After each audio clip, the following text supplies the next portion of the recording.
Hello everyone at welcome po sa ating channel. This is Coach Jared. Today is February 15, 2022. At mga kaibigan, no, hindi pa naman nag-uumpisa yung debates. So, ang gagawin natin ngayon, no, as mentioned sa ating video, sa ating thumbnail, ipapanoorin natin na sabay-sabay yung debates at magla-live reaction tayo mga kaibigan. So, let's see kung ano mangyayari sa debates na to. So, nag-back out yung apat, di ba? Apat yung nag-back out. Tsaka lalagay ko na yun para sigurado. Sa motorcade. Yun lang. So, apat yung nag-back out. Si Pacquiao, si Lacson, si Lenny, at saka si Isko. Apat yung nag-back out. Iba-iba yung dahilan. Wait, tinaka ko muna to. Iba-iba yung dahilan ng kanilang pag-back out, no? Kay Lenny, parang schedule conflict yata. Kay Lacson, bias na raw kasi yung SMNI. Tapos kay Manny Pacquiao, tsaka kay Isko, parang yung credibility daw ng SMNI or something. Pero bahala sila. I mean, this is the first scheduled debate for 2022 at yun ang iniwasan nila. Ang tapang-tapang nila pagdating sa presidential forum. Yung forum, mga kaibigan, forum parang interview lang yan. Walang kwenta yan. Walang kwenta yan. Ito yung kauna-unahang debate. Dapat andito sila. Dahil ito, magtatagisan talaga sila ng talino, magtatagisan sila ng wit, magtatagisan sila ng kaalaman. Wala. So, atras si Lenny duwag. Si Isko, duwag. Si Manny, duwag. Si Ping, duwag. So, wala. Nga kayong lahat. Nga silang lahat, mga kaibigan. So, ang ginagawa na lang natin ngayon, inaabangan na lang natin yung umpisa ng debate. Anyway, let's get it on! Ito na, start na. Medyo mahina yung audio nila. Magandang gabi, Luzon, Visayas, Mindanao, at sa ating mga kababayan sa buong mundo. Welcome sa kauna-unahang presidential debate ngayong halalan 2022. Hatid sa inyo ng Sunshine Media Network International, katuwang ang AOV Events International at ng The Manila Times. Ako po si Jade Calabroso. Sa unang pagkakataon ay masasaksihan natin ang paghaharap na nais tumangan sa pinakamataas na posisyon sa pamalaan at matutunghayan natin ang pagbabanggaan ng kani-kanilang mga plataporma at solusyon sa mga problema sa ating bansa. Ako si Joy Tabanao. Mula nga dito sa Okada, Manila, live na live po tayong napapanood ngayon sa buong Pilipinas at sa buong mundo via Free TV Channel 39, sa Digital TV SMNI News Channel, sa Sky Cable, Signal at iba pang cable TV affiliates nationwide. Congrats SMNI, ang ganda ng setup niya. 17 Sunshine Radio Stations sa buong bansa. Naka-livestream din po tayo sa Facebook, YouTube, sa ating SMNI News at sa lahat ng Sunshine Radio Stations. Makakasama rin natin naka-livestream din kayo sa akin, live react. Mula sa iba't ibang larangan para sukatin at kilatisin ang mga pangakong pagbabago ng mga nagnanais maging Pangulo ng bansa. Are you all ready? Handa na po ba tayo lahat? Alam kong sabik na ang lahat na makita ang ating mga presidential candidates. Kilalanin na natin sila na nagnanais kunin ang tiwala ng sampay na Pilipino para sa kinabukasan ng ating bansa sa susunod na 6 na taon. Sila po ang mga kumakandidato sa pagkapangulo ngayong nalalapit na halalan. Ipinapaalam lang natin na ang lahat po ng presidential candidates ay inimbitahan ng SMNI at sila pong apat ang tumanggap ng hamon para sa debating ito. Nilinaw po natin na hindi po kawalan ng SMNI ang hindi pagdalo ng iilang mga presidential candidates ngayong gabi. Kaya kahit ano man ang mangyari, tuloy ang laban kasama ang bayan. Kaya kasabay ng ating pagsisimula sa gabing ito, inanyahan po namin ang lahat na tumayo para sa pambansang awit ng Pilipinas na pangungunahan ni Miss Geneva Cruz. Sorry po, doon makakatayo. Pasensya na po.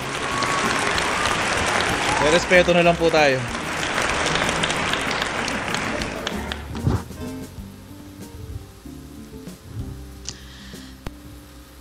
Bayang magiliw, perlas ng silanganan, alab ng puso, sa dibdib mo'y buhay.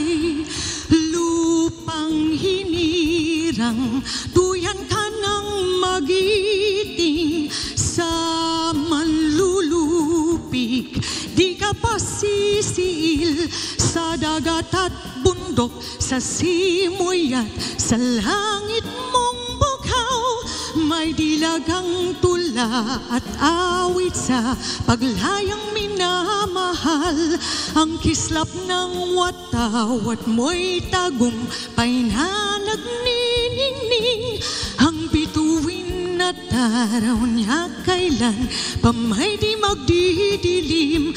Lupa ng araw ng luwal, hatid pagsinta, buhay ay langit sa piling mo. Amin ligaya ng pag may mga api ang mamatay ng dahil sa'yo. Maraming salamat, Ms. Geneva Cruz. Maaari na po tayong makaupo, maliban lamang sa ating mga presidential candidates na pupunta sa kanilang mga podium. At hindi ko na po patatagalin ang gabing ito. Nais ko pong ipakilala sa inyo ang magsisilbing moderator sa ating first SMNI presidential debate. Isa po siyang batikang abogado at broadcaster. Walang iba kundi si Attorney Karen Jimeno.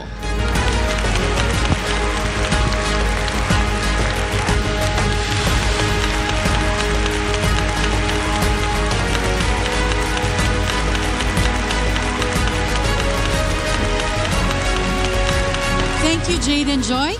Good evening, Philippines, and to everyone who's joining us tonight via different platforms around the world. Before we start, here are the mechanics of the debate. There will be 3 major rounds. For round 1, each candidate will be given 90 seconds to answer each question. Other candidates will be given 60 seconds to react to the previous candidate's answer, who will then be given 30 seconds for rebuttal. May tunog na maririnig na ganito kapag 10 seconds na lang ang natitira. Samantala, kapag ganito naman ang narinig na tunog, ibig sabihin tapos na ang oras sa pagsagot. Also, we'd like to disclose na mayroong ear monitor na suot-suot ang mga kandidato para marinig nila ng maayos ang mga katanungan. Particular mamaya sa round 2 canned questions.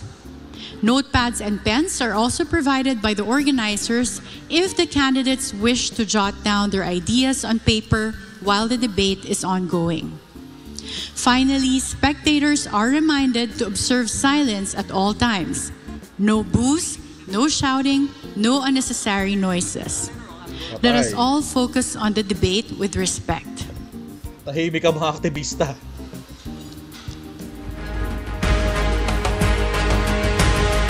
And at this point, it's my honor to introduce to you our panelists for tonight. They come from different fields of expertise to help us choose who will run the country in the next 6 years. First, we have political scientist and University of the Philippines professor, Dr. Clarita Carlos. Galing yan, guys. Professor Carlos. Galing yan, napakagaling yan. We also have former Iloilo Vice Governor and Congressman Attorney Rolex Suplico. Hindi ko siya kilala. SMNI Senior Correspondent and Anchor, MJ Mondejar.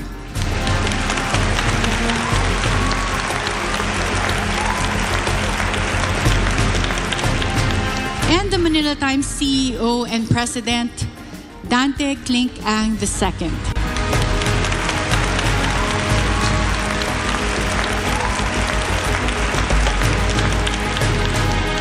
At sila po ang ating mga batikang panelists na kikilati sa mga plataforma sa mga kumakandidato bilang pagkapangulo. Alamin natin lahat ng yan sa pagbabalik ng SMNI Presidential Debate 2022.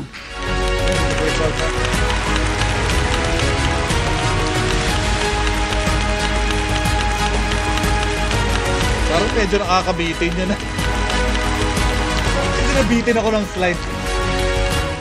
SMNI Okada Presidential Debate, BBM should send a text to the 4 wimpy absentee candidates. Here na me, where na you? Kasi nagsabi na, sige, trill ba yun? Alam nyo, ang ginagawa ngayon ng mga, actually, Hindi yung 4 mismo ang nanonood. Feeling ko siguro si Lenny, papanoorin niya yan. Feeling ko lang. Pero si Manny Pacquiao, hindi niya papanoorin yan. Most probably, hindi niya papanoorin yan. Si Isko rin, most probably, hindi niya papanoorin yan. Si Ping, papanoorin niya to. Ang gagawin nung mga tingin natin, tingin lang naman, di naman tayo sure. Ang gagawin nila, mag-aano sila, what do you call this? Meron silang mga researchers na manonood nito at magsusulat ng mga tanong at magre-research ng mga sagot. Ganyan po ang diskarte niyan. Tingin nyo ba si Manny Pacquiao siya yung sumusulat ng mga pinupost niya sa social media? Hindi siya yun. Hindi siya yun. Kaya may mga researchers yan. Si Lenny, pwede pa niyang panoorin to kasi syempre, gagawa siya ng sarili niyang statement sa press.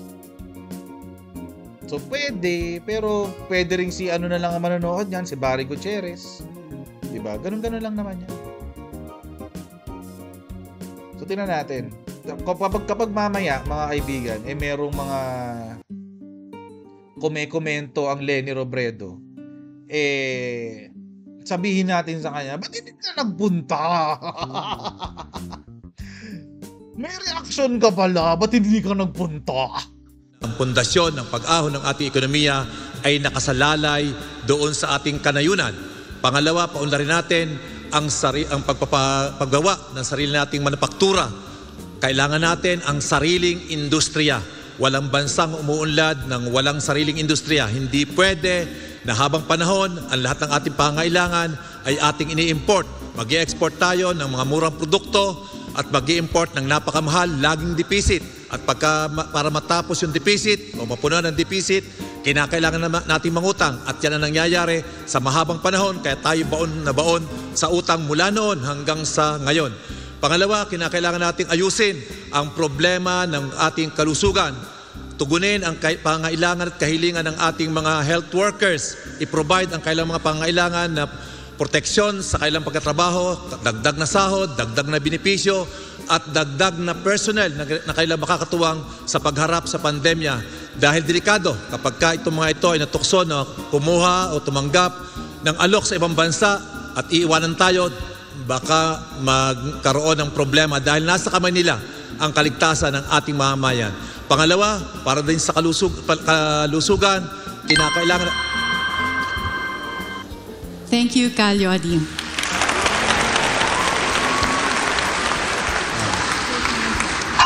Secretary Norberto Gonzales, you have 2 minutes.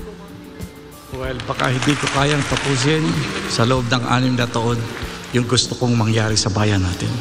Gusto ko maging first world tayo. Ang bagay na yan ay hindi parang tinatawaan sa wedding. Kaya yan ay pinaplano, pinaghahandaan. Sa loob ng 6 na taon, iahanda natin ang sambayan ng Pilipino para ang ating direksyon ay patungo sa pagiging first world. Ang uunahin ko ay yung ating istruktura sa politika. Para bang ang mga politiko pa natin ang humaharang para ang ating bayan ay umunlad, umusad at maging first world. Kaya structural changes sa political system, ang uunahin ko, baka magkaroon tayo ng charter change, baka maging parliamentary system tayo. Maganda sana kung hindi man maging federal, baka maging autonomous ang lahat ng region ng ating bayan. Diyan ako magsisimula. Yung ibang problema, kung maganda ang liderato ng bansa, marami tayong magagawa. Thank you, Secretary Gonzales.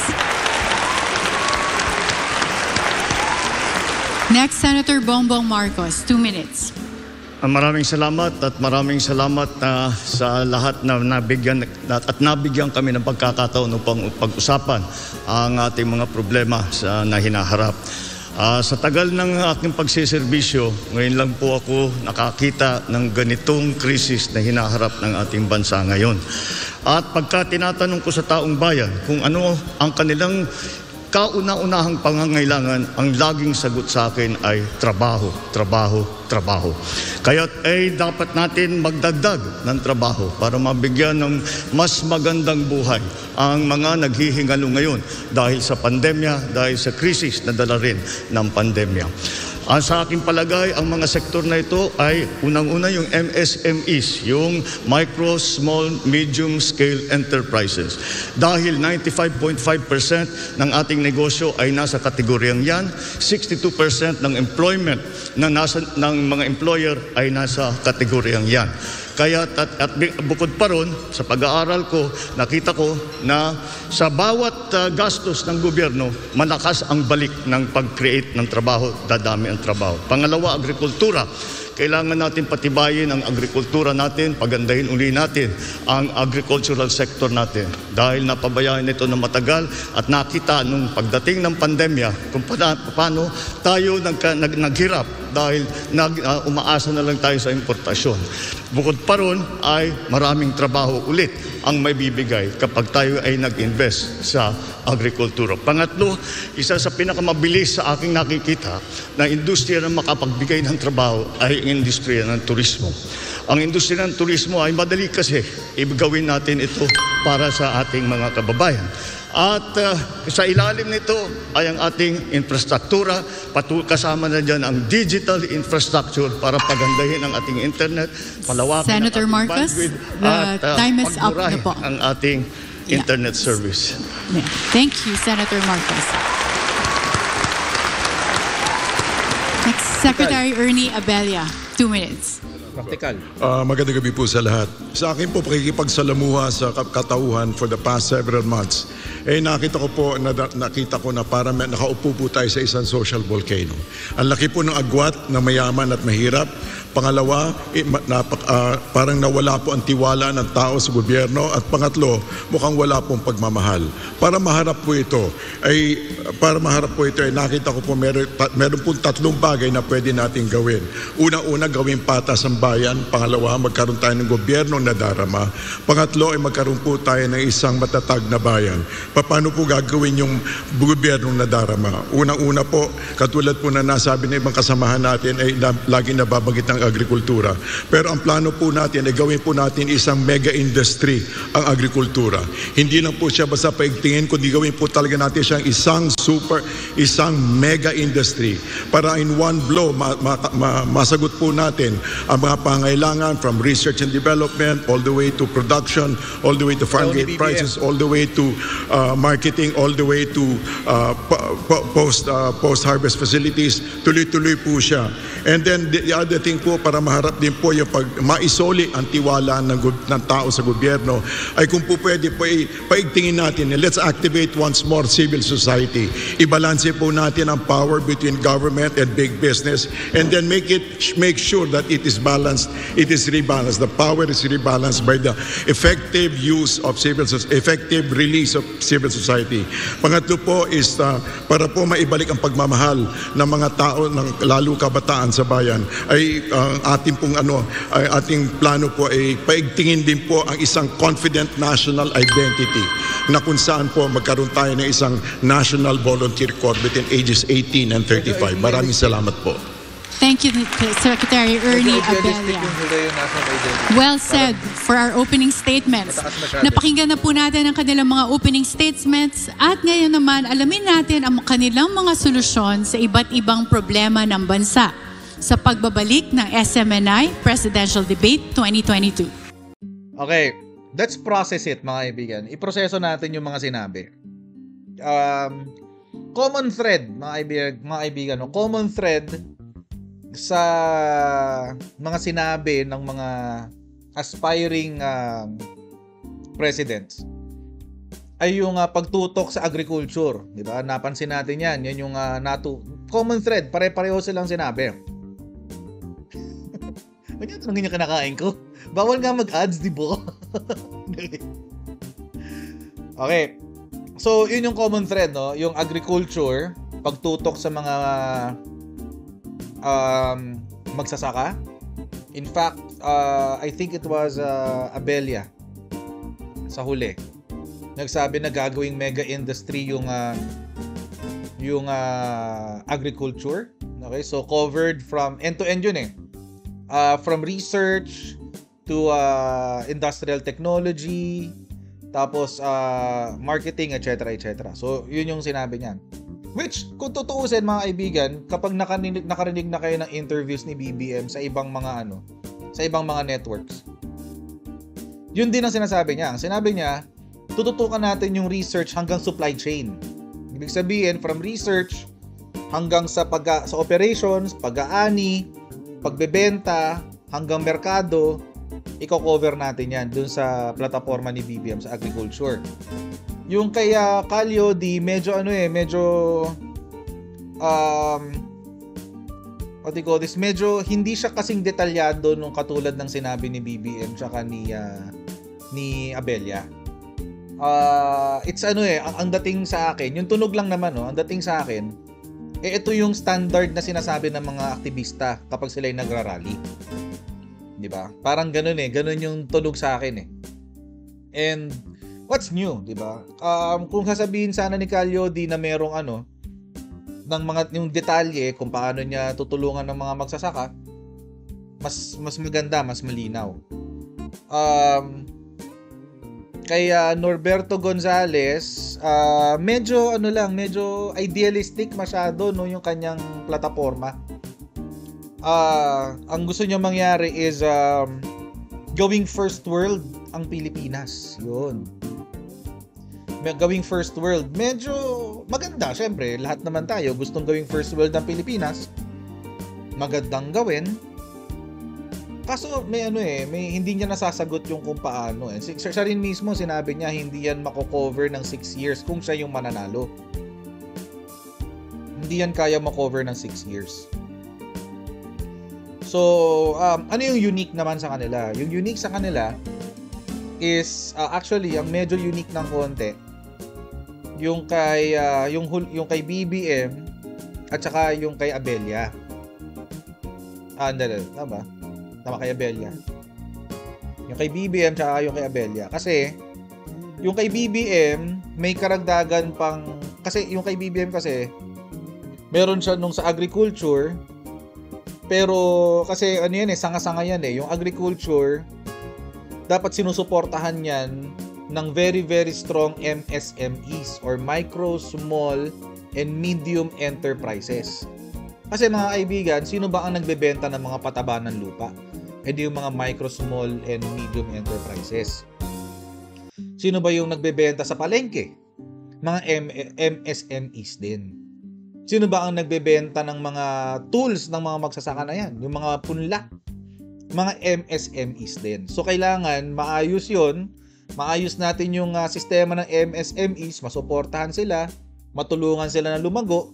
At the same time, tutulungan din yung mga magsasaka na maiayos yung kanilang mga negosyo. And last but not the least, yung digital infrastructure. Matagal nang sinasabi yan ni BBM na kasabay dapat ng pag-i-improve ng infrastructure development ng Pilipinas ay in-improve din yung digital infrastructure o yung internet natin. So, medyo mas kaya siguro nag-overtime si BBM sa pagsasalita kasi may sistema yung kanya pagkaka-explain. Ito naman kay Abella, may na-mention siya tungkol sa social inequalities. Ayun, correct. Na-miss ko yung tourism. Sorry. Na-miss ko yung tourism. Dinagdag din ni BBM yung tourism. So kasi yun yung pinakamabilis. Kasi meron na tayo natural resources. Yun ang pinakamadaling buhayin na industriya sa Pilipinas. Kailangan mo lang gawin to make sure na ang COVID ay contained at makapag-invite tayo ng mga foreigners na bibisita. Etong kay Abella naman, medyo ang challenge nung kay Abella yung tatsulok nga, yung social inequality. Medyo idealistic yun, matagal-tagal na kwentuhan niya yung social inequalities. So, tira natin ito, round 2 na yata to, if I'm not mistaken. Let's see. Nagbabalik ang SMNI Presidential Debate 2022. And for the first round, the candidates will be answering questions from the panelists. The first question will come from UP Professor Dr. Clarita Carlos. Each candidate will have 90 seconds to answer a panelist's question, and other candidates will have 60 seconds each for interpellation, and then 30 seconds for a rebuttal. And just as a reminder for our candidates, you have a timer here in the front, so you can be guided as to how much time you have left. Professor Carlos, your question, please. Hi, good evening, everyone. Thank you so much for the 4 presidential candidates who had both the political commitment and the political courage to be part of this conversation. Right, agree.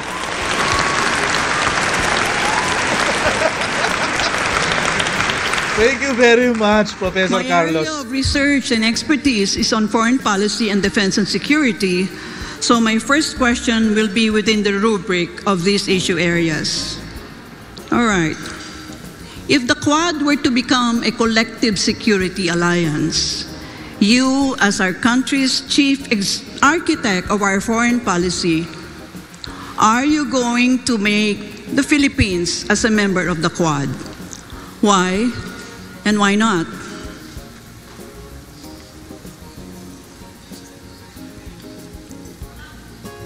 Professor Carlos's question will be addressed to Secretary Norberto Gonzales first. Well, we will always be part of arrangements like that. And yes, it's important.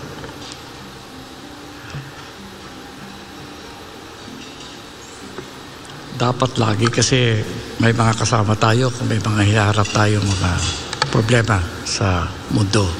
Kaya kailangan, kung may mga arrangements na ganyan, dapat pinapasok natin.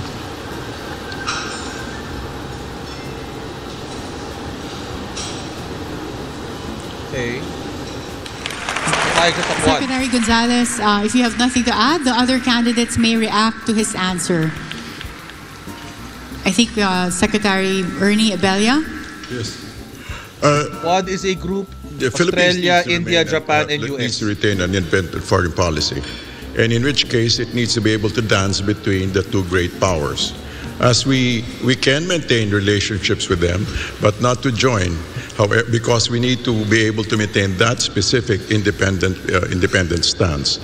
We can relate with either one, the other one, but at the same time, we need to retain our independence and be able to sustain our own sovereignty. Thank you. Yeah, but Mr. Abella, remember, you're still linked to the United States of America because of the Mutual Defense Treaty. So the Quad is composed of, well, so-called democracies. And so are you more leaning towards being part of the Quad or some other collective security arrangement? It's not a question of leading more, but the question of being able to maintain both while maintaining a balance. Yeah, I have a problem with the concept of independent because it's like you're sitting on the fence. Is that what you mean? No, I mean to say that we need to be able to make our own stands and be able to make our own decisions without undue influence from anybody. I don't know that being friends with everybody is foreign policy. We're not being friends with anybody. We can have trade with the greater power, which is our neighbor. On the other hand, we can maintain MDTs with the people in Quad.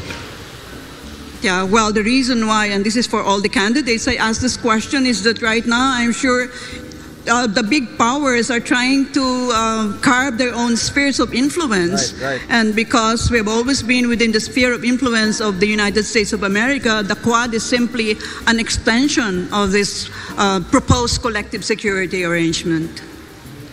On the other hand, they will not always, we can always be sure that they will always stand for us.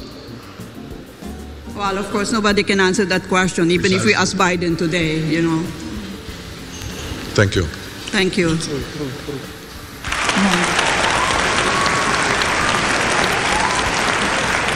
Ang hirap ng tanong ni Professor. Senator Grabe. Marcos? Yes, I think any of these agreements we should, of course, encourage as long as it is very clear to us what is the advantage to the Philippines.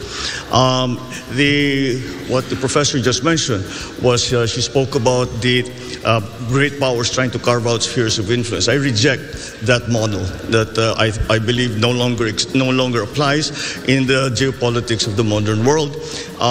The old Cold War thinking. We have to ply our own way. And so it really would depend on what is inside, what those agreements say, that the Philippines what will be doing and what those other partners of ours will be doing for the Philippines. And once again, because we shouldn't think of the old Cold War system, we should always think in terms of the fine line that the Philippines has to tread in all our foreign policy decisions. But if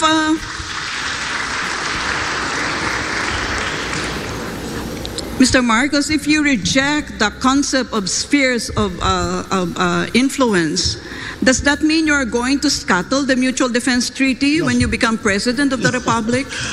By no means.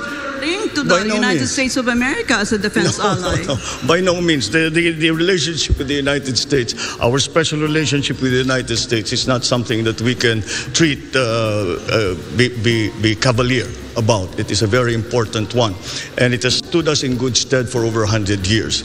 And that, I think, will never disappear from the Philippine psyche, the idea and the memory of what the United States did for us and fought with us in the last war. And so that is a specific part of our foreign policy. But then, as we approach, we know that we are a hot spot right now. The West Philippine Sea is a hot spot in geopolitics right now. And that is why we still have to find our own line in terms of all of these arrangements. Except the one simple principle is that we will not cede 1 square inch of the Philippines to any country. Karen, do I have time for one more follow-up with Mr. Marcos? Yes, Professor Carlos. Yeah. Okay, if that is the stance that you have taken, Mr. Marcos, suppose you have a situation where China is trying to, take us in, embrace us within its sphere of influence. How would you react as our chief architect of our foreign policy? Once again, in terms of specifically to China, the correct approach still seems to be one of engagement. And no matter what the superpowers are trying to do, we have to work in the interest of the Philippines, and we cannot allow ourselves to be part of the foreign policy of any other country. And we have to have our own foreign policy. So again, whatever the superpowers do, we as a highly strategic geographic, are having a highly strategic geographical location in the world, really have to walk that very, very fine line between these great powers who, I always say, these are great powers, we are in between. If they sneeze at the same time, we disappear from the map. And that is something that we always have to keep in mind. Thank you. Good job! Calyodi, we'll hear from you. Yeah, Calyodi. Para sa akin talaga ay maiwasan yung lahat yung pakikipagkaisa dito sa mga malaking bansa sa daigdig na ang relasyon ay gagawin tayong parang pawn lang sa mga kanilang mga labanan. Ang aking naiisip talaga ay maging unaligned ang ating bansa sa mga malaking kapitalistang bansa sa daigdig, tapusin yung ating military agreement sa US, yung Mutual Defense Treaty, yung BFA, yung EDCA, at pati yung relasyon natin sa China na dihado tayo. Makipagkasundo lamang tayo doon sa mga bansa nagagalang sa ating mga karapatan, sa ating soberanya, sa ating territorial integrity, sa ating mga panuntunan. Any follow-up questions, Professor Carlos? Yeah, Mr. De Guzman, kung gusto ninyong non-aligned po tayo, ay saan po tayo tutukod? Alam niyo naman ng ating military yung pinakamahina sa buong ASEAN region. So, ito ba ay aspiration mo lang bilang chief executive, or is non-alignment, this is still something that will wash in international politics now? 9-align tayo doon sa mga bansa na magagamit lamang tayo sa kanilang mga interes. Lalo na sa kasalukuyang sitwasyon ngayon na yung China halos at Amerika ay may trade war at nagigirian sila. Huwag na tayong makisangkot sa kanilang girian. Makipag-align tayo sa mga bansa na nagsusulong ng pagkakaisa, kapayapaan at economic ang mas focus ng pagkakaisa at pagtutulungan. At hindi yung papanig sa Amerika o sa China, lalo na sa usapin ng West Philippine Sea na siya ang mainit na usapin sa ngayon. Magagamit lamang tayong phone ng sino man sa kanila. Kaya dapat makipagkaisa tayo sa mga bansa dito sa Southeast Asia at tayo ay magtulungan para sa ikauunlad ng mamayan. Iwasan natin ang giyera.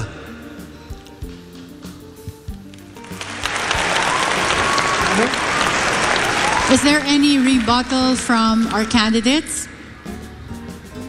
I can see Professor Carlos wanting to be part of the debate. I'm sorry. I hope I'm not dominating the questions, Carrie. No, you it's just okay. strike me down, if I need to shut out. No. Yes, we've budgeted the time. If there are no reactions from the candidates to each other's answers, we are allotting the additional time to follow-up questions from our panelists. Can I just do one follow-up with Mr. De Guzman? Of course. Okay. Well, I'm interested in the concept of non-alignment because, I don't know that it's like once upon a time we talked about that. So, sino hong mga bansa kaya ang ating, anong pangalan nila? Ang ating sasamahan? Dahil sinabi ninyo ay sasama tayo sa mga non-aligned countries because most countries have cast their lots with either the United States of America, with Russia, or with PROC. So, saan tayo? Diyan lang ba tayo nakaupo sa bakod? Ang gusto natin ay hindi dependent, kundi isang independent foreign policy at makikipagkasundo tayo. Hindi naman tayo magpuputol, kundi makikipagkasundo tayo sa mga bansa na re-respeto doon sa ating sovereignty at territorial integrity. Mas ganon. At ang mas makakakapit natin sa kasalukuyan, lalo na sa usapin ng West Philippine Sea, ay itong mga Asian country. At yan ang ating makakakampi sa kasalukuyan. At hindi, ayaw ko talaga na pumanig sino man sa kanila, sa Russia, sa China, na nagsusulong lang naman ng kanilang personal na interes at hindi sa interes ng kapayapaan at kaunlaran ng buong daigdig. Salamat po. Thank you, gentlemen. Idealistic. If there are no rebuttals for this issue, we can proceed with the next panelist's question. So, no more rebuttals? Okay. Our next question will be coming from Attorney Rolex Suplico. Attorney, your question, please. Madamong salamat, Karen. Mayong gabi sa tanan. Issue po ng kahit kaninong administrasyon, ang korupsyon, na tinatansyang may epekto sa mahigit kumulang 20% ng budget ng pamahalaan kada taon. Ngayong magkakaroon ng bagong Pangulo, kailangan muling iakyat sa talakayan ang pagnanais na matigil ang pangungurakot, sapagkat ang isang malinis na gobyerno ay nagsisimula sa isang tapat at marangal na Pangulo. Kung kayo po ay magiging Pangulo, una, kusa mo bang ilalabas o hindi sa publiko ang iyong SALN or Statement of Assets, Liabilities and Net Worth? At pangalawa, kusa ka bang magsasagawa ng waiver sa mga provision ng RA 1405 na nagbabawal sa pagpaalam sa publiko ng laman ng inyong mga bank accounts? This question will be first answered by Senator Bongbong Marcos. Well, sa issue ng pagbigay o ng SALN, ay ako, para sa akin, hindi problema yon. At kaya hindi lang ako nagsusulat ng SALN for the last 6 years. Pero kung ako'y maging mapalad sa darating na halalan, ay natural, ay kailangan gagawa ng SALN at ito ibibigay ko sa publiko paghihingin sa akin. Ngayon, sa aking palagay, yan ang desisyon ko bilang isang individual. Sa aking palagay ay hindi na kailangan palitan ng batas at nasa sa bawat opisyal na yan kung sila ba ay handa na ilabas ang kanilang SALN. Siyempre, dadagdag ko kung may kaso na may court order na sasabihin ilabas ang salin, kailangan talagang ibigay. Pag na-mandate ng isang korte, maliwanag na talagang ibigay at ipalaman. Sa sarili ko lamang, para maging maliwanag, kapag ako ay susulat muli ng salin, ito ay gagawin kong public information. Malinaw Thank you, Senator Sa mga Marcos. Pinklawa If there na are no malinaw, other reactions from papakitang any of the salin. candidates to Senator Marcos's answer, we will proceed with Secretary Ernie Abella for the same question. Yeah, wala pong problema sa akin yun. We just, I'd comply. There's no question about it. It's short and sweet, Attorney. Thank you. And I assume no reaction from the candidates. Okay, we'll have Calyodi for the same question.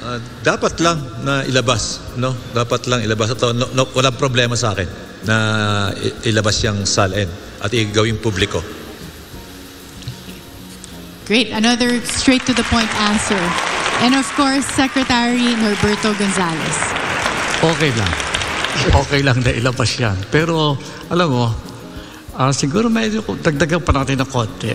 Kasi meron akong nalalaman na sa ibang bansa, hindi lang SALN ng mga public officials ang ipinopubliko. Public na ipinapublish ang lahat ng income tax returns ng buong sambayanan. Maganda siguro ganoon para pantay. Illegal yan, sir. So Karen, follow-up question. Of course. Papayag ka bang i-require ang inyong immediate family, asawa at mga anak na ilabas na magperma ng waiver sa provisions ng RA 1405? Of course. Waiver. Buong Pilipinas nga gusto kong gumawa niyan eh. Dapat open tayo kung ano ang hinahawakan natin para na sa ganun walang duda. At mas mabilis ang pagkolekta ng taxes. Na tama. I think we have reactions from Secretary Marcos, Senator Marcos. Sa aking palagay, kung sino ang nasa batas na sinasabing kailangan sumulat ng salin, ay kung nasa sa kanya, kung sila ay maglalabas. Ngayon, ang pamilya ko naman ay siguro hindi dahil pamilya ko kailangan magsulat ng salin at kailangan ilabas. Kaya siguro yung aking sinasabi ay lahat na kung may pamilya man ako na nakaupo na sumusulat ng salin, ay sa palagay ko handa rin sila na ilabas lahat yan. I also saw Secretary Abella reacting earlier. Sir, yes. No, basically, kung sino kung kailangan, like everybody said, kung sino kailangan maglabas, ilalabas. Wala naman. Court order. Wala namang kagipitan doon. Baka ma-corona tayong lahat. Thank you to our candidates. If there are no more reactions, are there any follow-up questions, Attorney Rolex? No more, Karen. Thank you very much. Thank you. Thank you so much to UP Professor Carita Carlos and Attorney Rolex Suplico. And we've heard from our candidates. SMNI Presidential Debate 2022 will be back. Ang tanong ni Professor Carlos Partida. ang hirap. Na ano din ako eh. Quad? Ano yung quad? Question mark. Napa-research ako. Yung quad pala are yung alliances ng different democratic countries or democracies like US, Australia, Europe, tsaka India. Kaya quad kasi 4. Like, what? Ano yung quad? So, ayan, NATO. Anyway, ang hirap ng tanong niya, promise. Tsaka na-stress ko dun sa tanong niya. Pero basically, mga kaibigan, ang tanong lang na yon. Saan ka papanig? Hindi saan ka papanig. Ano ang iyong foreign policy pagdating sa iba't ibang bansa, lalo na yung mga grupo na sila yung magkakasama na, yun nga, yung NATO, and yung kabilang banda, si Russia, si China. Yan. Kasi considered opposite side yan eh. Si Abella, si Abella medyo malabo yung sagot niya eh. Medyo hindi malinaw yung sagot ni Abella. May question, maraming salamat sa super chat. Striderk18, what is Quad? Dating mall sa Makati. Len. Tawa naman ako doon. Anyway, so medyo malabo yung kay Abella. Kay Gonzales naman, medyo yung kay Gonzales, he's really strict, independent foreign policy. Wala siyang, kaya sinabi sa kanya ni Professor Carlos, so sa gitna lang tayo, fence sitter lang tayo. Yan bang magiging foreign policy mo pag ikay naging pangulo? Sabi niya, not necessarily, sa side tayo sa kung saan yung tama, parang ganoon sinabi niya. Kay BBM, medyo mas mahaba yung explanation niya kasi in-illustrate muna niya yung spheres of influence, na obsolete na yung konsepto ng spheres of influence. We should be able to work with other countries. So yun po ang foreign policy. Makakapagtrabaho tayo, makikipag-partner tayo sa ibang bansa, but uunahin natin ang interest ng Pilipinas. Yun po yung sinasabi niya. Si Calyodi naman, medyo weird. Ang sa kanya naman, style North Korea, mga kaibigan. Puputulin natin lahat ng connection natin sa mundo. At makikipagtrabaho lang tayo sa mga grupo sa mga bansa na irerespeto yung ating independence. So yun po yung sagot niya. Kaya binalik-balikan siya ni Professor Carlos. Kasi mga kaibigan, imposible po yan. Imposible po yan in this day and age. Punta na lang tayo sa kapitbahay natin, si Vietnam. Paano kung magkakaroon ng alliance kay Vietnam? Meron din siyang claim sa South China Sea. Paano na? Diba? So mahirap yung kay Calyodi. Pangalawang question kay Attorney Suplico tungkol naman sa Salin. Controversial din yan dahil Salin yan eh. Alam naman natin, itong panahon ni Pangulong Duterte, ipinagbawal yung hindi ba pinagbawal, pero may requirement sa public access ng Salin. Kailangan, essentially, it can be boiled into two. Kailangan meron kang court order or pinayagan ng taong kukuhaan mo ng salin na makakuha ka ng salin. So yun po yung existing ngayon sa, if I'm not mistaken, sa Office of the Ombudsman, if I'm not mistaken. So yun po yung ngayon, yung obvious, yun po yung nangyayari ngayon. Ang sagot ni inuna nila si BBM. Ang sagot ni BBM, kung kailangan ako personally ipapakita ko yung salin ko, at kung sino pang maging family member ko na makakaupo sa posisyon, i-re-require ko rin silang maglabas ng salin. Yun yung kanya. Si Abella, the same thing. Si Gonzales, the same. Mamaya na si Gonzales. Si Lodi, the same thing. Si Gonzales, the same thing. Ang pinaka medyo nagkaroon lang ng problema kay Gonzales kasi yung kanya, mga kaibigan, gagawin niyang mandatory sa lahat, as in lahat ng citizen ng Pilipinas. Open parang may income tax returns. Problematic yon, mga kaibigan. That's a security issue and it's a violation of the Data Privacy Act.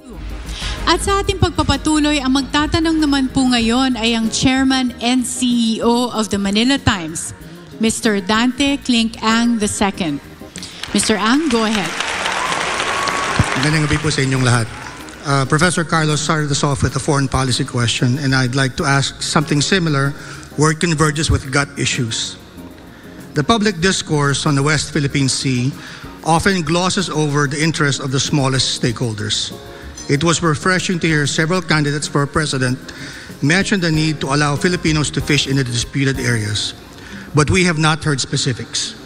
The concern for our fisherfolk seems to be growing on a larger audience, particularly the young voters, as evidenced by the release just days ago of a music video featuring the rock band Sponge Cola and singer Karil.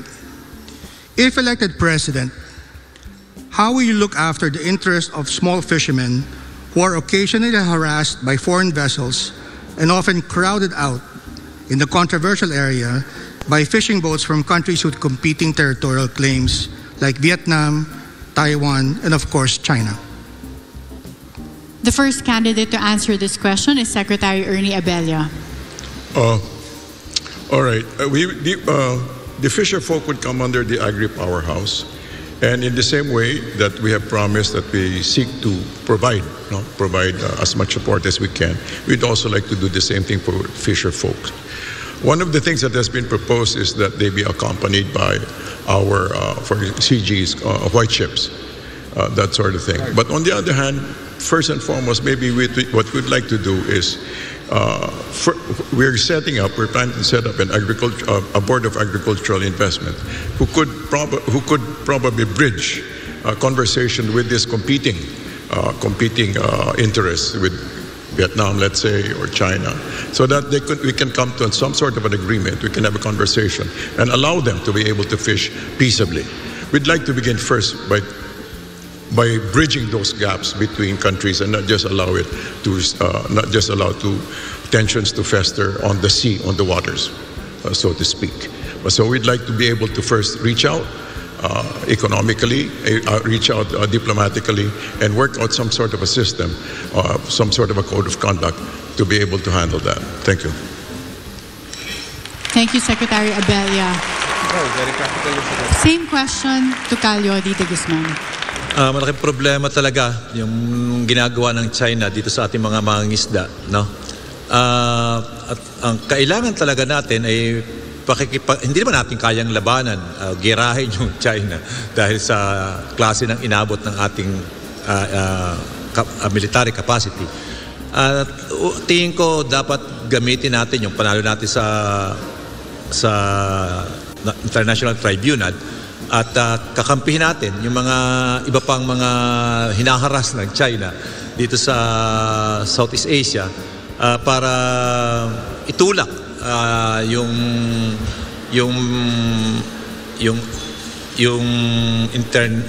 mga bansa na signatory dito sa UNCLOS na sawayin, pigilan itong China sa kanyang ginagawang pangharas dito sa ating mga mangingisda na hindi pinapayagan.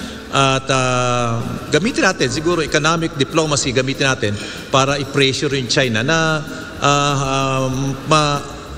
mapayagan o makapaghingisda yung ating mga mangingisda dito sa West Philippine Sea. Ito'y atin, dapat ito'y inirerespeto ng China bilang isang member din o signatories ng UNCLOS para nang sa ganun ay magkaroon tayo ng laya na makapangisda. At dagdagan natin ng Coast Guard of Navy dyan para protektahan ang ating mga mangingisda. Okay, thank you, Calio. On the same question, Secretary Gonzales. Nakakalungkot ka na naiipit ang ating mga maliliit na mga isda sa napakalaking issue. Ating hinaharap na sigalot sa China.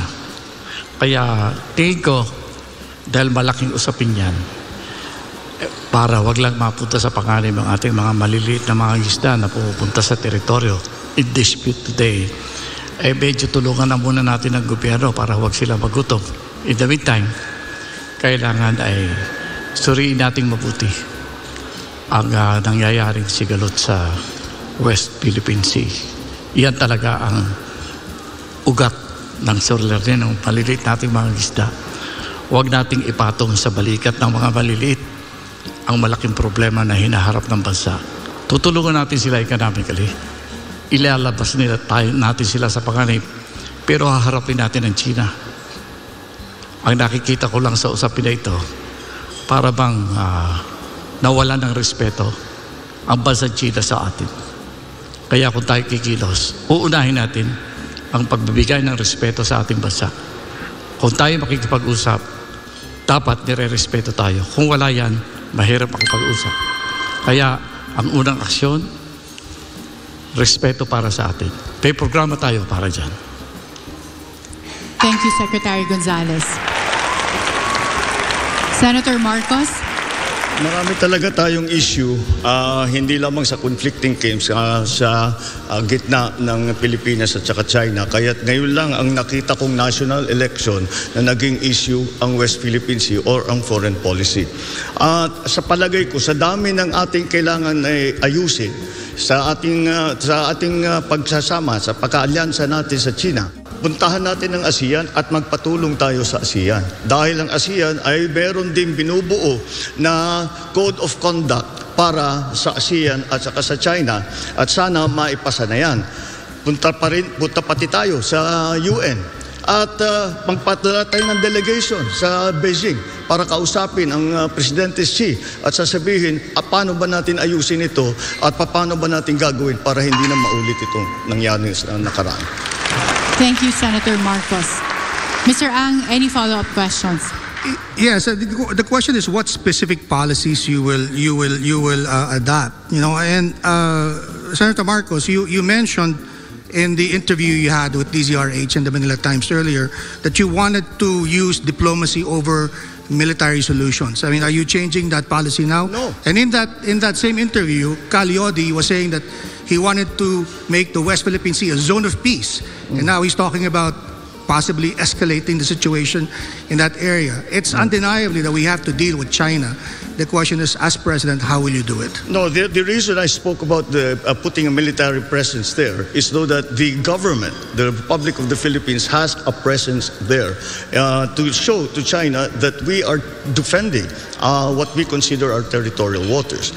And that is not for them to go there to fire upon the Chinese vessels, but merely to make their presence felt so that the Chinese know we are aware of what they are doing, we do not agree with what they are doing, and we carry on with our diplomatic back channel, side channel, whatever way we can do to fix the problem and make us have a system so that we no longer have this problem again. Calyodi, you want to... I mentioned that you mentioned in that question. Tama ka. Talagang ang aking programa talaga ay i-convert itong West Philippine Sea kasi malawak na usapin nito. I-convert itong West Philippine Sea into ay economic zone at hindi war zone. Kaya dapat ito'y mag-coordinate yung lahat ng mga claimants na sa mga teritoryo dito sa South China Sea o West Philippine Sea na magkasundo at magsama-sama hindi para makipaggera sa China, kundi dapat ipakita sa China yung pagkakaisa ng mga bansang ito at tulad ng sinabi ko kanina, dapat ay obligahin o kausapin yung lahat ng signatory doon sa UNCLOS na may nagkasundo sa ganung patakaran na igalang, irespeto ng China yung kanilang mga pinirmahan. Na sa ganun ay tigilan niya yung kanyang panghaharas o panglalamang dito sa mga bansa dito sa West Philippine Sea. One follow-up question, Karen Phil. Of course, Mr. Ang. This one's directed at first to Secretary Norberto Gonzales, and I'd like you to wear your former hat as Defense Secretary, sir. And in a previous editorial we have written in the Manila Times, I have written, we've quoted the Philippine Council for Foreign Relations, specifically the chairman, Rafi Alunan, who said that in his observation, those who are crowded out from fishing in that area, these fishermen often turn to alternative means of livelihood, primarily piracy and who knows what, probably smuggling. Do you have similar observations, and what policy prescriptions would you have to address that specific issue?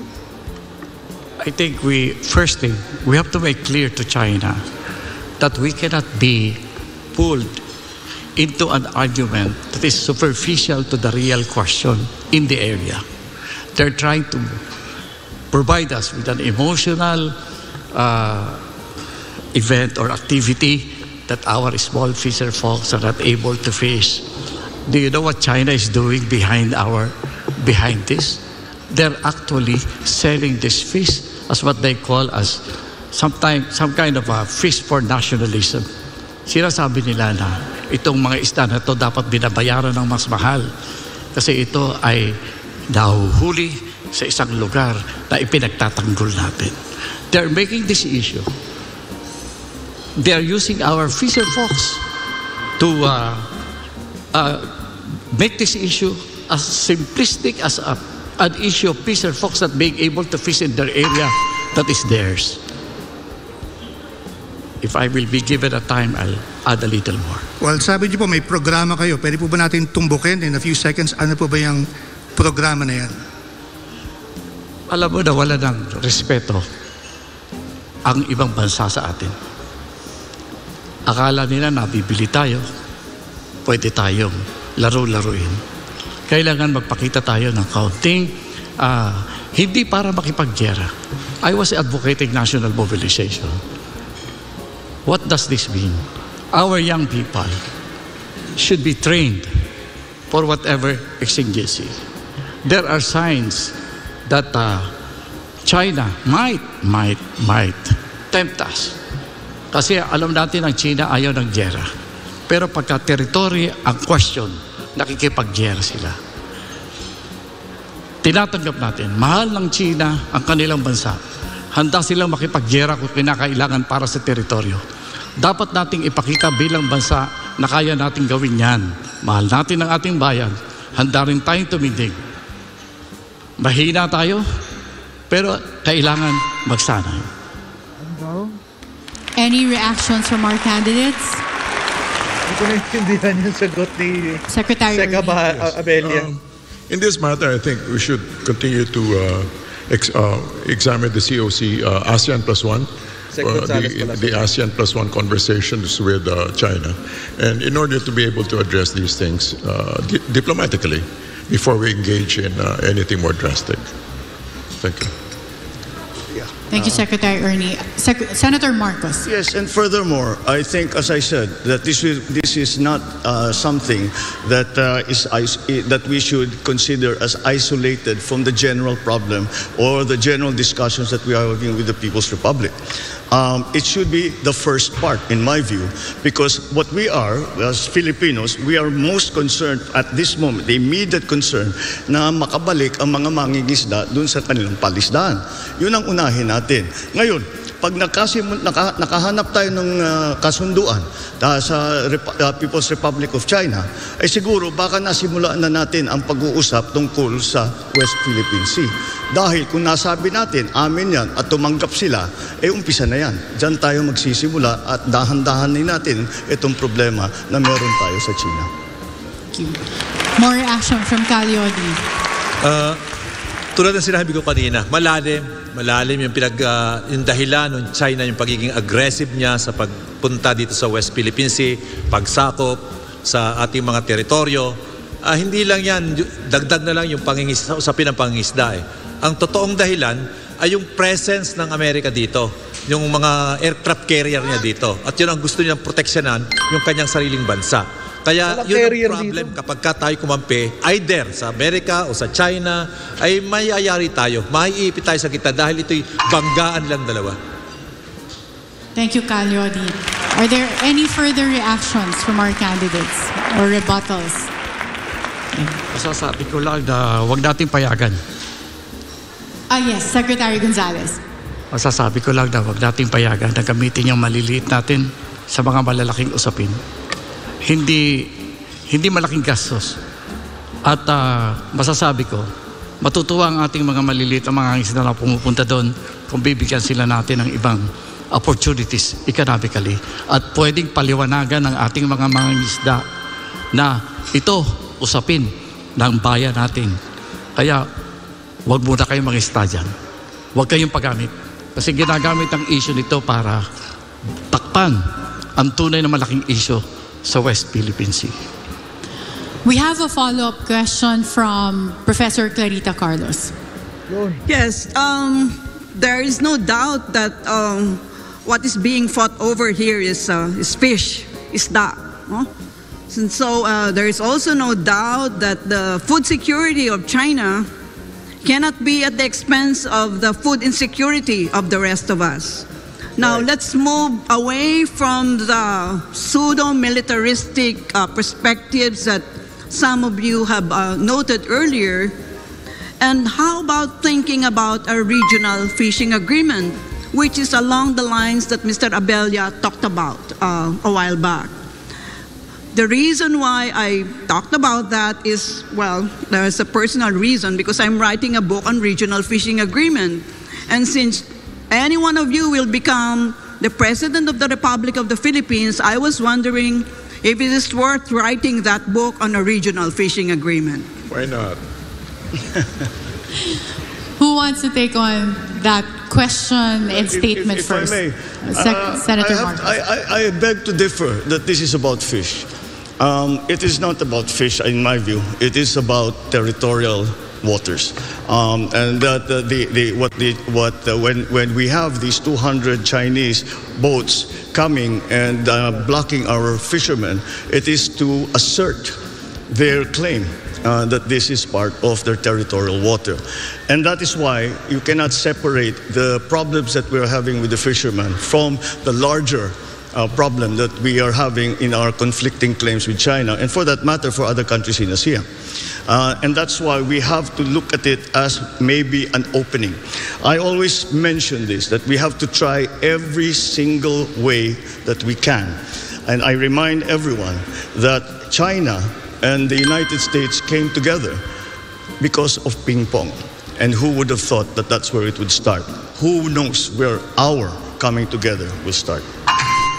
But isn't that related, Mr. Marcos, to my earlier question about the Quad? You know, if you have a whole array of, militia there, wanting to take over the whole of the contested South China Sea, shouldn't you lean on the Quad as a collective security arrangement? No, because that is a military solution, and that proposes a military solution. And I do not think we want a military solution because we simply do not want a war. I do not think China wants a war. I do not think the United States wants a war. The Philippines certainly does not want a war. Well, but Mr. Gonzales just said that China only recognizes naked power. So what are we talking about? I don't think that is the method for us to come to an agreement with the People's Republic of China. There are three ways to gain territory. One is upon agreement with arbitration by an international body, agreement of two or more parties. Number two is war. And number three is bilateral agreement. We're left only, I think, with bilateral agreement, and that's what we should pursue. Thank you. Secretary Gonzales wants to react. Precisely what Dr. Carlos says. The presence of the superpowers in our region will actually prevent war. That is an opening for us to gain something that we have lost. And this is respect of other nations. You know, we may have our army may be weak in terms of equipment, but our nation is rich in the hearts of young people who can show to the world that they're willing to stand if challenged. I do not think there will be war. As Dr. Carr said, the superpowers are there. China will not dare challenge that. That's a beautiful situation in our area of the world today. Let's take advantage of this. Let us show that our young people can do something. Parang ito yung waray sagot ni Thank you, Secretary Gonzales. Any reaction or rebuttal from our candidates? I would still go back to having a multilateral relationship regarding that matter. So I would still refer back to ASEAN plus China. ASEAN, it's a conversation that we need to settle. And because, as we all know, our neighbor is sensitive to international opinion. Any reactions? Secretary Gonzales again? I agree with ASEAN. ASEAN plus one, yeah. ASEAN plus one? Yeah. Maybe if it's ASEAN plus one, we have to make it ASEAN 1, 2, 3, 4.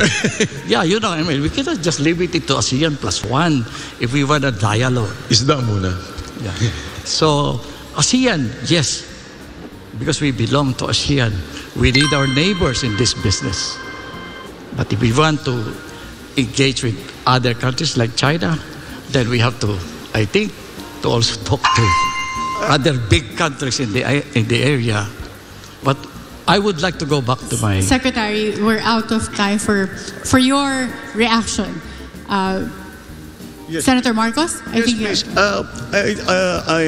I cannot see though what in this formulation, but how we are going to tell our fishermen, wag muna kayong mangisda dyan. Anong hanap buhay nila? Anong kakainin nila? Kailangan natin ayusin yung problemang yan in whatever way we can. Kaya kailangan isama natin, gawing bahagi ng malaking usapan sa China, yung unahin na nga natin, yung naging lagay ng ating mga mangingisda. Doon natin simulan. Hindi malay natin. Pag nasimulan natin dyan, ay lalawak ang usapan natin at kaganda. Thank you. But wouldn't a legal framework called the Regional Fishing Agreement be a solution to that? Because right now, what China is doing is unilaterally declaring a fishing holiday. You know, like, wow, bawal mangisda ngayon, ha? Sa susunod na buwan ka mangisda, ha? So, you know, she's setting all the rules for this contested South China Sea. So, if you were the chief architect of our foreign policy, wouldn't you want a regional fishing agreement where every country washed by the East China and the contested South China Sea are participants or members? And if I may add, and this is not to rain on the parade of Mr. Abella and Mr. Gonzales, I don't think we should lean on ASEAN. You know, the countries which are fed by the Mekong River, I'm sure they will cotton on to China. Because the Mekong rises from China. Big mo sabihin, wala kang tubig sa agriculture mo sa iyong tao, and we're talking about Cambodia, Laos, Vietnam, Thailand, Myanmar. Diba?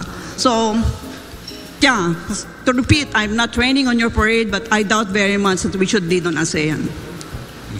Well, I think that if a fishing agreement would be included in any code of conduct that we agree with China and ASEAN.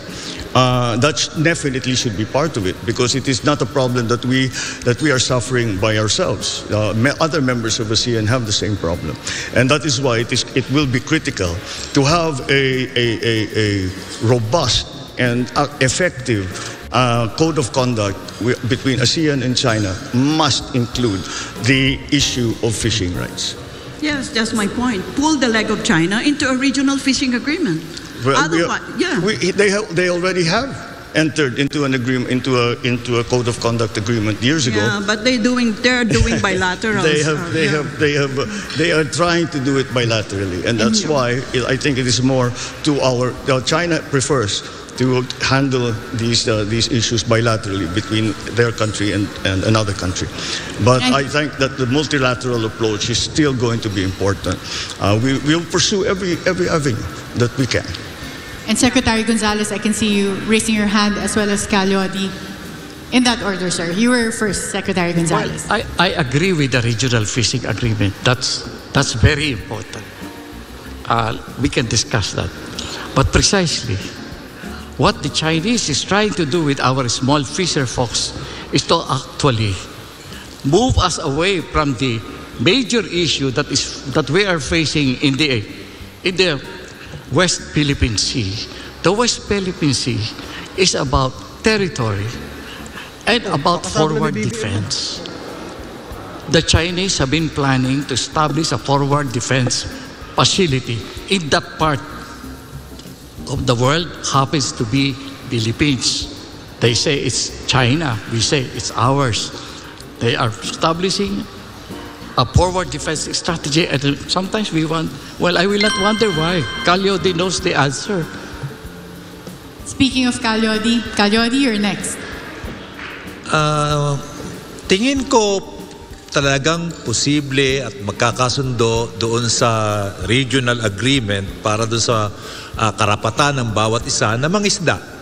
As long as hindi tayo manging-question doon sa pangangamkam ng teritoryo ng China. Pero once na tinuloy-tuloy natin ang ating question sa pangangamkam ng teritoryo ng China dito sa West Philippine Sea, hindi sila napapayag. Dahil yun ang pinaka-importante sa kanila. Ang importante sa kanila ay makapagtayo ng base militar diyan sa lugar na yan para i-counter ang move ng US, ng Australia, ng Japan na sinisirkel. Pakaramdam ng China, sinisirkel siya. Kaya gumagawa siya ng paraan para mapigilan ang pagkukordon ng US at ng mga allied niya sa China. Pero kung peacing lang, tingin ko aabot doon. Pero huwag kang makikialam doon sa kanyang ginagawa. Thank you, Calyodi. And I think the question of Mr. Ang really is an indication of how complex this issue is and the amount of time we took in discussing the answers to this question. And we'll have to go on a commercial break for now. SMNI Presidential Debate 2022 will be back. Let's unpack this. Medyo complicated yun Kasi, actually,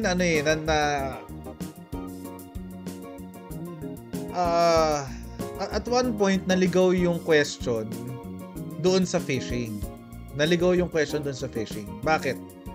Kasi the question was, if I heard everything correctly, kasi sa akin din nawala If I heard everything correctly, the question was, paano ipipigilan ang pag-invade, quote-unquote, ng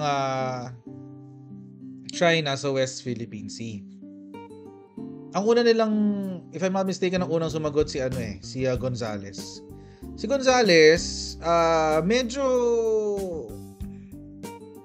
malabo yung sagot niya in terms of implementation. Kasi ang sa kanya, kaya nating labanan. Parang ganun ang dating nung kanya. Kay BBM, ang sagot niya is yung usual na sinasabi niya, yung bilateral approach. Mag-usap yung Pilipinas tsaka ang China and form some kind of an agreement. Pero on top of that, sinabi rin ni BBM na ito bago to mga kaibigan. Interestingly enough, sinabi ni BBM na kailangan na rin nating magtayo ng mga military installations around the area ng West Philippine Sea so that we can establish a military presence sa West Philippine Sea. Bago yan mga kaibigan, ngayon lang natin narinig yan kay BBM. So yun po yung kanyang sinabi. And then, etong kay Abella, multilateral approach naman siya. Maipag-usap sa ASEAN, maipag-usap sa to form some kind of an agreement that will force China to back off ng konti, umatras ng bahagya. Si Calyodi, ang kanya, tumatumbling. Depende kung sino may pinakamagandang argumento sa narinig niyang tatlo, doon siya aangkla. So medyo magulo si Calyodi. Pero very simplistic din yung kanyang approach. Nung una, sinabi niya, ipagtatanggol natin yung atin, laban lang. Pero ngayon, ang sinasabi niya ngayon, to create a multi-regional agreement na parang nakikiride doon sa sinabi ni Abella. Okay. And then pumasok yung question ng fishing. Kasi nga, one of the questions din, the follow-up question, is yung sa fishermen nga. Paano daw magkakaroon ng confidence sa ating mga mangingisda na makapangisda sa West Philippine Sea? I guess yun yung complication ng sagot.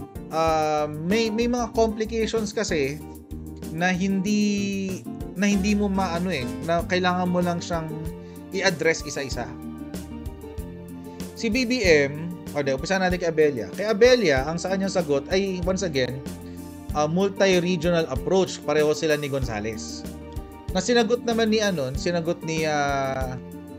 Professor Carlos, ang sabi niya, hindi mag-work yan. Bakit? Kasi meron kang regions along the Mekong Delta, yung Mekong River kasi mga kaibigan, magsisimula yan ng China, tumatagos yun papuntang Thailand, Cambodia, Myanmar, pababa hanggang Thailand. So Cambodia, Myanmar, then Thailand sa ilalim, pababa yun, Mekong Delta. At saka Vietnam, yun, magkakadikit yun. Lahat yun mga kaibigan, may nakaangkla sila sa China. Yung tatlong yun. At kung ASEAN ang pag-uusapan, doon pa lang talo ka na. So yun ang sinasabi ni Professor Carlos. Kaya nga po, ang sinasabi ni BBM, ang sinagot niya, no? Ang sinagot niya dun sa suggestion ni Clarita Carlos, kaya instead na magkaroon ng multilateral agreement, magkaroon tayo ng bilateral agreement with China na tayo lang ang mag-uusap. China at Pilipinas lang.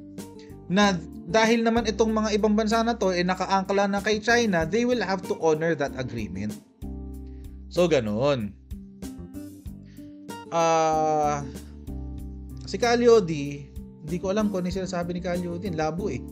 Patalon-talon nga kasi siya ng topic eh. So, medyo pag may narinig siya magandang salita kay Abella o kaya kay Gonzales o kaya kay BBM, yun yung kukunin niya. At one point nga, di ba, parang sinabi pa niya, parang tama daw si BBM, parang gano'n. So, medyo malabo, no? Siguro among the three, ang totoong nagdi-debate lang, si Abella, si BBM, tsaka si Gonzales. Silang tatlo lang yung totoong nagdi-debate. Si Calyodi, hindi ko alam kung anong nangyayari sa kanya. Hindi ko alam. Pero, mababalik ka tayo.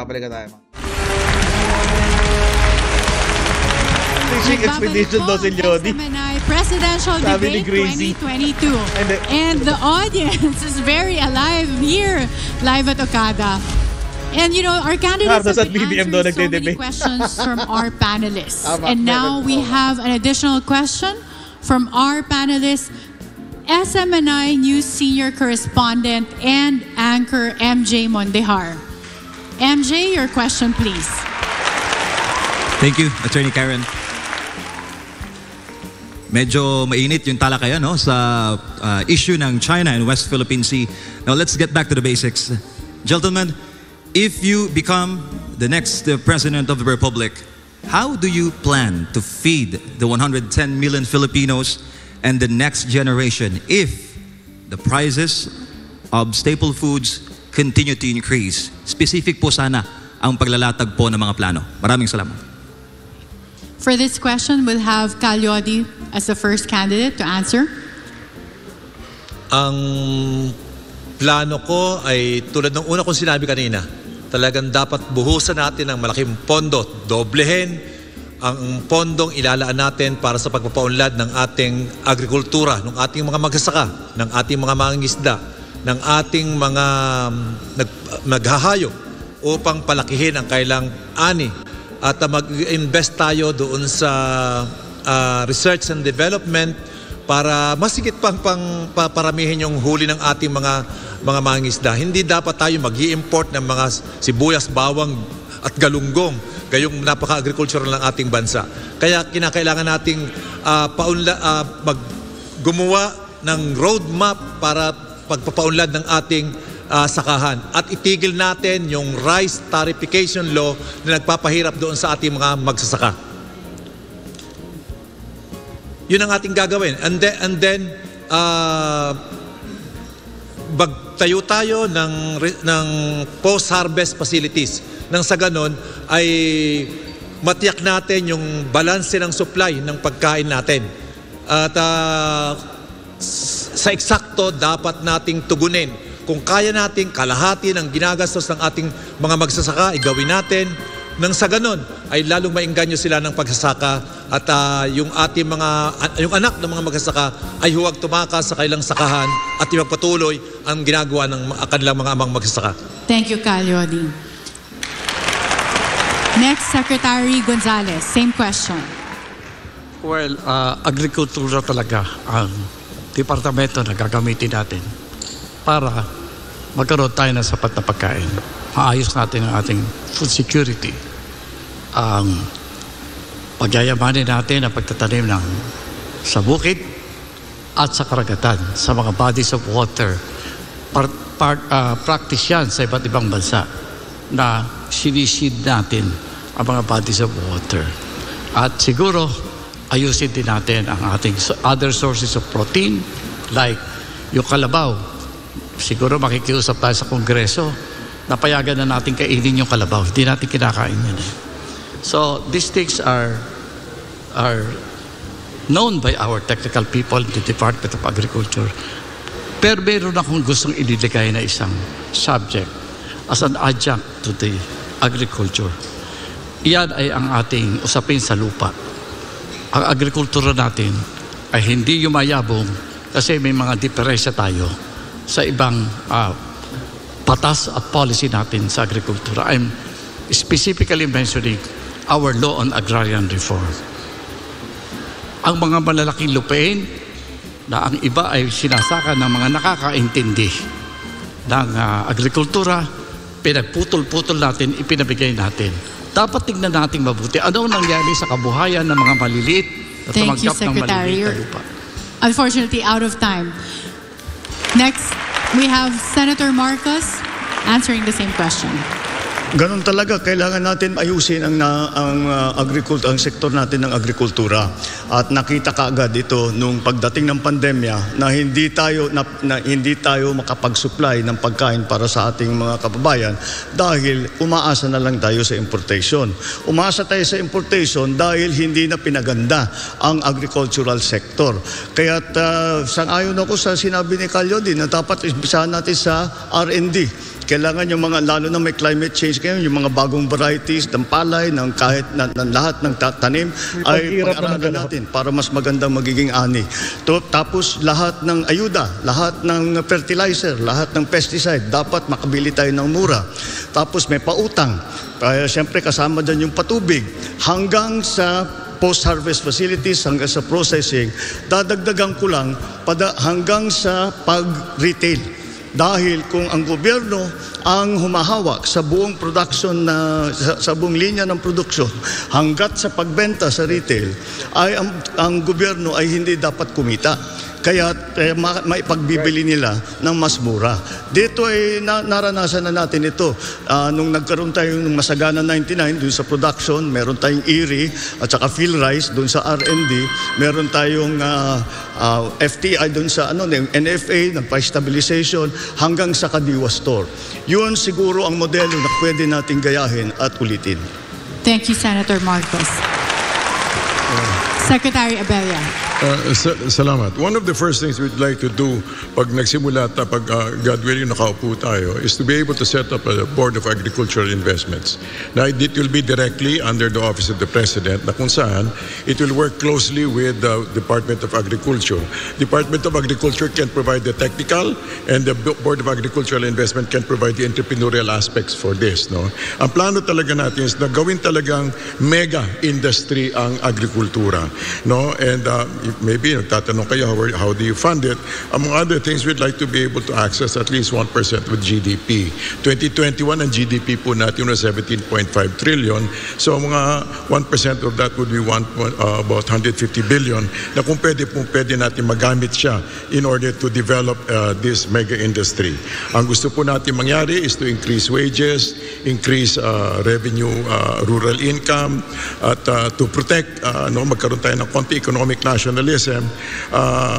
I know it's but anyway, to be able to protect our national agriculture industry, at pangalawa po is to be able to develop an actual a serious, a real, honest to goodness Filipino industry. Thank you. Calyodi raised his hand. I think he wants. Do you want to react, Calyodi, to any of the statements? Gusto ko lang magdagdag pa. Okay. Isang malaking pagkukunan pa rin para ma-produce yung maraming pagkain. Ibalik natin yung moratorium doon sa mining na nilip ni Pangulong Duterte. Ibalik natin yon, yung moratorium, at yung halos 30% yan yung kalupaang inibinigay sa mga miners ay ibalik natin, gawin natin agriculture, pataliman natin ang pagkain para sa ating mamayan. Hindi naman applicable sa lahat. Any reaction from the candidates from the statements? May I just remind the candidates we're supposed to react and not add to our answer to the question because of the time limit that's given. Okay, Secretary Gonzales. Well, hindi natin pwedeng ilayo ang usapin ng lupa sa usapin ng agrikultura. Dapat i-examine natin yung mga batas. Katulad ng agrarian reform ay ang nangyayari tuloy. Hinati-hati natin ang dapat malalaking lupain na pwedeng gamitin sa modernization ng ating agrikultura. Yung sinasabi ni Calyodi na yung mga mining industry. Land use policy ang importante nating linawin. Ibalaki ang role ng usapin ng lupa sa agrikultura natin. Thank you, Secretary Gonzales. We have an additional question from Professor Clarita Carlos on this issue. Si Madam. No, I don't. I can. Okay, I can Mr. Ang. Yeah, just want to ask. Misinformed. Yeah. Okay, it was Mr. Ang. I just want to ask about comparative advantage when we're talking about rice, because it's a basic economic precept that says you shouldn't make things that others can make cheaply, and many people have said that the Philippines lacks a comparative advantage in rice. So should we insist? I think this is related to the question of MJ with regard to food security policy. Should we insist on continuing planting a crop that we clearly don't have a comparative advantage? Yes, I think we do. Simply because it is of strategic value to a state to have a good supply of food.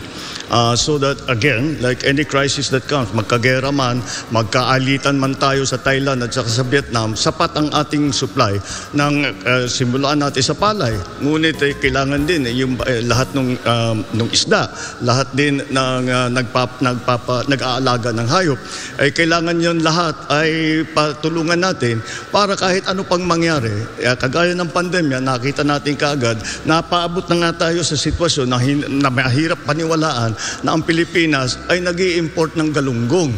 At dapat naman siguro hindi tayo nasa ganung sitwasyon. Pagka nagka-problema ulit, mahirap na naman tayo. Kaya't kailangan natin tulungan. At kahit na sinasabi namin mas mura, bili na tayo ng bili, may strategic na problema yan. Dahil pagka nagkagulo, wala tayong supply. Thank you, Senator Marcos. If we have no further reactions on this issue, I think we'll wrap up our round one. Secretary Abella. Maliban dyan siguro, may ano kasi, yung hindi lang siguro siya strategic but also a question of ano tawag dito, compassion, no? Kasi kung pakikinggan mo talaga yung mga magsasaka, halos maiyak-yak na nga sila. May nakausap ako isang business consultant, sabi, talagang kailangan natin, may gawin mga farmer, ang ating agriculture industry to be more competitive. Hirap na nga sila. Ang puntos dito siguro is kailangan talaga matulungan sila. At after all, most of the poor people are in the rural areas. There are about 23 to 26 million of them. 12 million of them go to bed hungry at night. So dapat matugunan ito, mabigyan tugon ito. And so dapat kasi ang ating bottom lines are not just revenues but also our people. Yung the well-being of our people should be a major aspect of our public policy. Thank you. And we have Secretary Gonzales raise his hand first and then Calyodi. Well, hindi natin dapat payagan na ang isang crop like rice will keep on losing each time we plant it. No? Hindi natin pwedeng sabihin na hero ang ating mga magsasaka kasi pumapayang magtanim ng palay na nalulugi. At the same time, tama yung keyword ni Mr. Marcos, strategic. I think rice is a strategic crop. We need a law or we need some policy that will define that when a crop is strategic, government must not allow the planting of it to be losing. I am talking probably of certain subsidies. Ang rice hindi natin pwedeng payagan na mawala sa atin. And of course, there are some possibilities. For example, why are we planting rice sometimes when areas where there is no water? When it needs water. There are a lot of places like the Leguasan Marsh. Secretary, the Alusan Marsh. Yeah, sorry, we're out of time. We'll have Calyodi react. Magaganda yung sinasabi, kahit yung sinabi ko, lahat sila, magaganda yung sinasabi na para sa food security. Pero as long as yung ating bansa ay patuloy na sumusunod sa mga patakaran na ini-impose ng WTO, hindi mangyayari yung ating ginagawa. Kaya kailangan natin isang gobyerno na maninindigan na tutulan yung mga imposisyon ng WTO sa atin. Dahil kung hindi, ay patuloy tayong papasok dito ay mga produktong dayuhan at yung hindi natin mapapaunlad yung sarili nating agrikultura at ating sariling industriya. Kaya kinakailangan natin na yung ating gobyernong susunod ay may tigas na labanan yung mga imposisyon na ini-impose ng WTO dahil dati tayo marami tayo napoproduce ng mga magsasaka natin eh. Pero ang problema, pasok yung importation kaya yung ating sariling produkto hindi umuunlad dahil binabaha tayo ng dayuhang produkto kahit agricultural. Thank you, Calyodi. And nothing further from our candidates. And thank you to our panelists for all the questions. And thank you to our candidates for answering all the questions very exhaustively. At dyan po nagtatapos ang ating round 1. Magbabalik ang SMNI Presidential Debate 2022. Round 1 is done. Kahit sa ulo, round 1 pa lang. Grabe. Ang tindi. Chancellor Galiza, Coach, excited na ako sa inauguration ni BBM. Nako, magdilang anghel ka sana, Chancellor Galiza.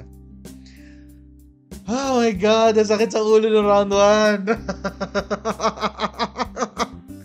Paano pa kaya yung mga panelists, yung mga candidates, di ba? Diyos ko.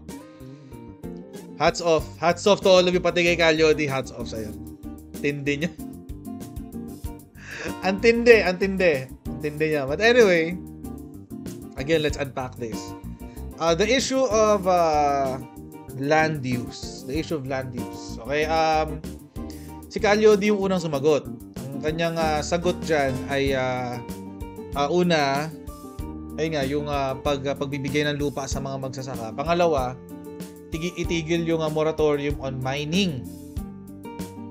Ibalik pala yung moratorium on mining. Yun ang kanyang sagot. At yung lands na pangmina, ibigay na sa mga magsasaka. May issue po yun, mga kaibigan, kasi hindi po lahat ng lupa ay pwedeng sakahan. Kaya nga po, binibigyan ng pagkakataon yung ibang negosyo na gamitin yung lupa na yun sa ibang paraan. Tulad ng mining. So, ayun. So, hindi ko alam kung paano ma-implement yung ganong klaseng policy if Calyodi wins as president.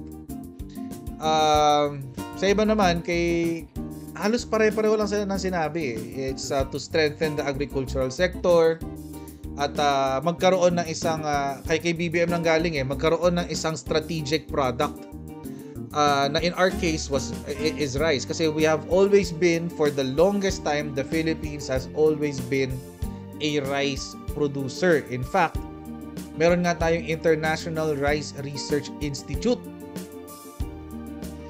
So, di ba? We've always been a rice producer. Sara Jenica Toribio, kapag may follow-up question si Prof. Carlos, nakakakaba ang bigat. Totoo. Nakaka-stress si Professor Carlos, grabe.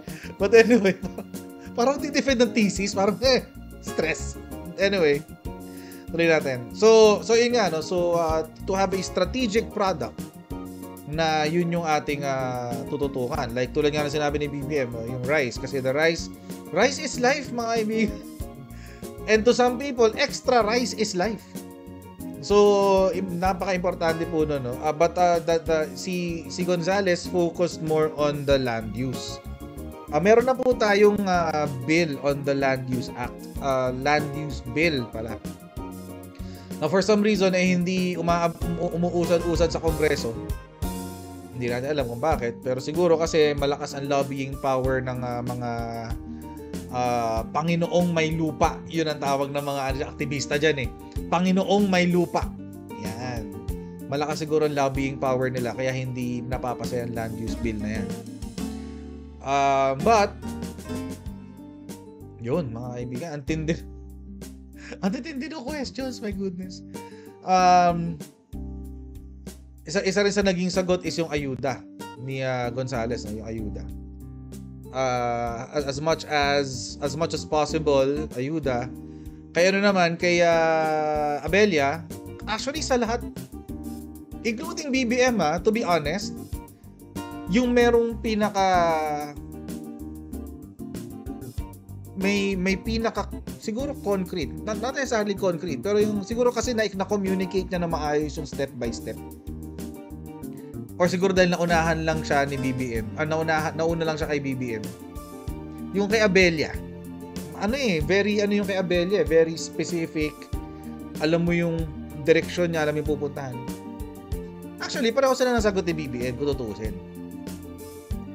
Pareho sila ng sagot kung tutuusin. Kasi si Abella focused on yung agriculture as a business. Kumbaga, kailangan negosyo yan.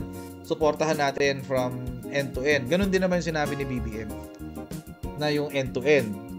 Pero si BBM is more focused on reviving yung mga naging proyekto ng kanyang ama. Masagana 99, FTI, Kadiwa Stores. So yun yung niya, kumbaga yun yung platform of government niya pagdating sa agriculture.